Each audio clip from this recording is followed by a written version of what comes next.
Now she's laying down. No more collar. She has not snarled at all. Um, and I'm just going to work on her. She got her nails done and her pads trimmed. She is very relaxed. You see, she's just laying down.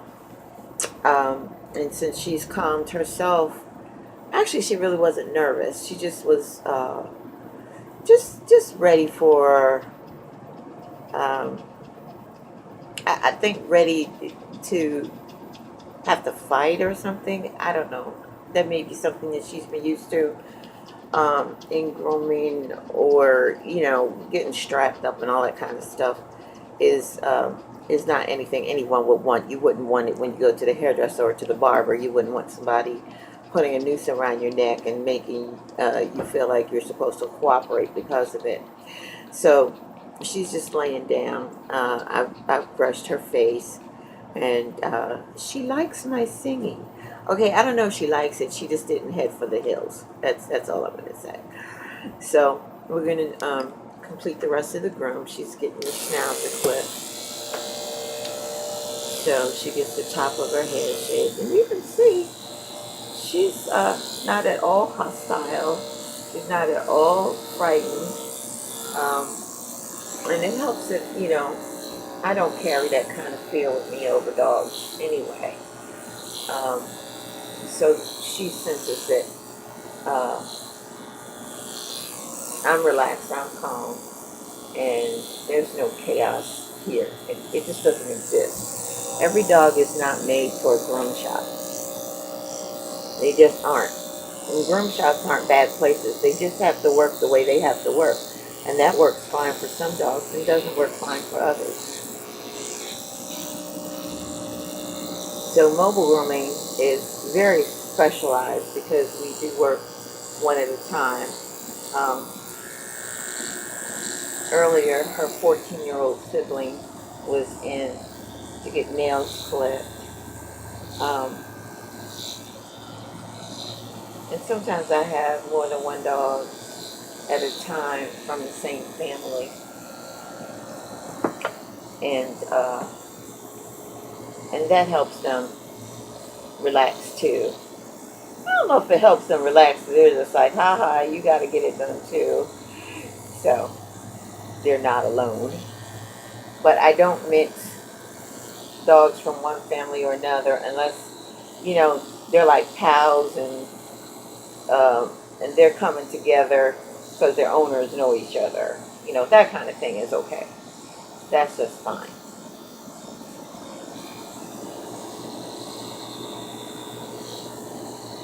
But we don't mix it up.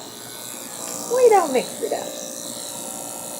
Let you have your private groomer time. But everybody needs their groomer time. Yeah, they do.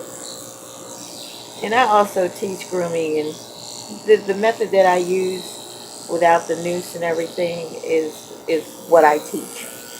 Um, You're very disappointed when my students pick up that noose and start using it after they're in their careers, because it's just not necessary. But sometimes you work in a place where they insist that you use it. So the concept is not universal at this time.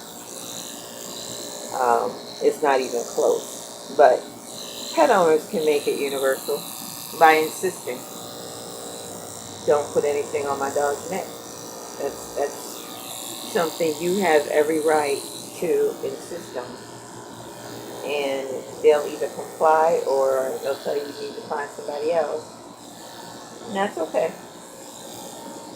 If you don't feel comfortable with it, you don't feel comfortable with your dog being at a groomer all day long, then I highly recommend an alternative like mobile grooming. And yes, of course, mobile grooming costs more money. It has to cost more money. In a shop I can groom $15, 15 dogs a day. On my mobile, I can groom 5, maybe 6, if a couple are from the same household. And the most I've done are groups of multiple uh, families of dogs. So I'm just in one place, and that was 11, but I didn't get done until 11 at night. So we have to charge what we charge in order to stay in business, and that's just the way it goes. And for those that like comparing what we do to how much you pay for your hairdresser, the day your hairdresser does this and a manicure, checks your anal glands, gets the snot out your eyeballs, then you tell me I charge too much. And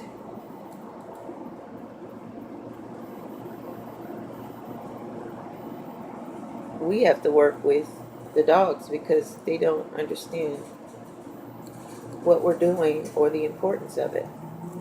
You walk into your hairdresser wanting the service. They don't. Okay, I have some cuckoo dogs that do. I do. But that's only after they've been with me for a few times and they realize I'm just not that serious. It's a haircut. We'll just get over it. We'll get through it.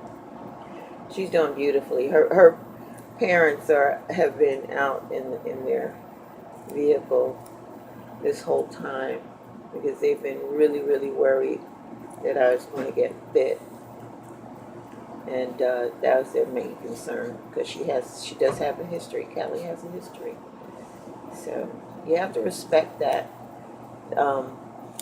They thought I might want the sedation medication that the vets have given her, but I don't like to do that. I like the dog to tell me what the issue is. If you tell me what the issue is, I can develop a way to groom you so that the issue doesn't come up. And her thing is she doesn't like her body manipulated and turned around. She doesn't trust.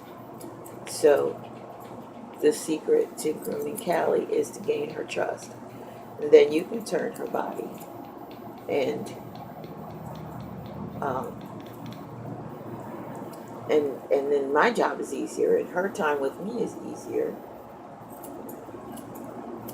And it's all good. Because that's what it's about. And I make these videos specifically for owners of dogs like Callie who know their dog has a history. And I just don't want them to think because I close the door. I always close the door when it's a new dog. Or winter time we'll get you to close that door too.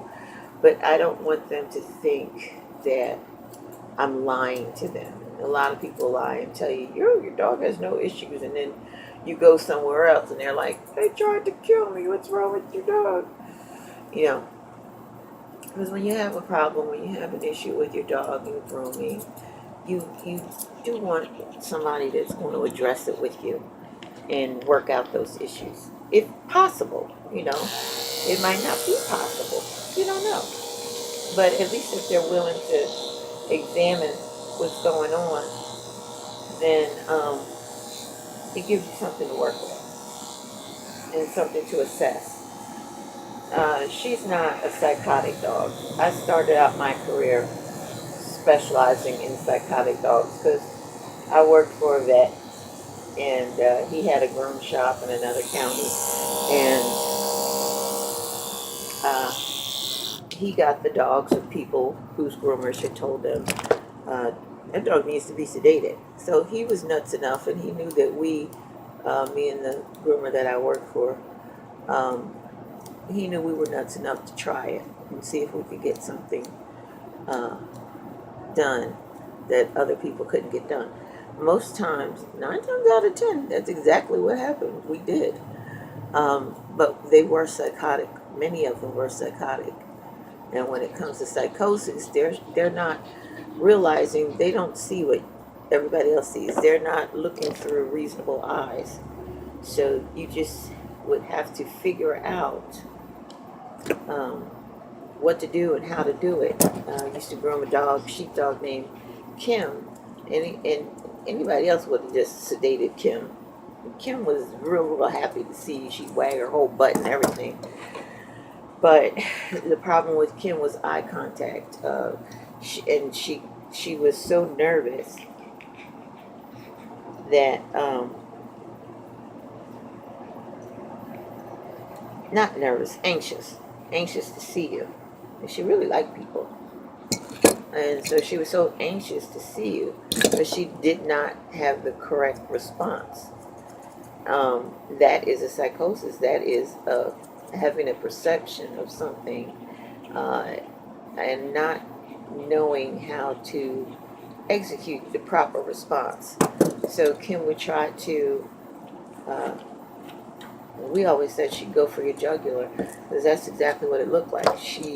If you looked her in the eye, like you can let Kim get excited and everything, but if you looked Kim in the eye, it was over. She was going for your neck. So did we sedate her? No, we just didn't look in her eyes. And we had another one that, let me see, baby girl. We had another one that, I know I felt it. There it is. I felt it. I knew I felt it. That you couldn't look him in the eyes. But honestly, he was going to go after you regardless. That, and you remember these dogs. You remember them more than you remember the sweet ones. That was Terry Cotton. I'll always remember him. That was over 30 years ago. That was like 36 or 35 years ago. And I don't know if you noticed, but she had mats in her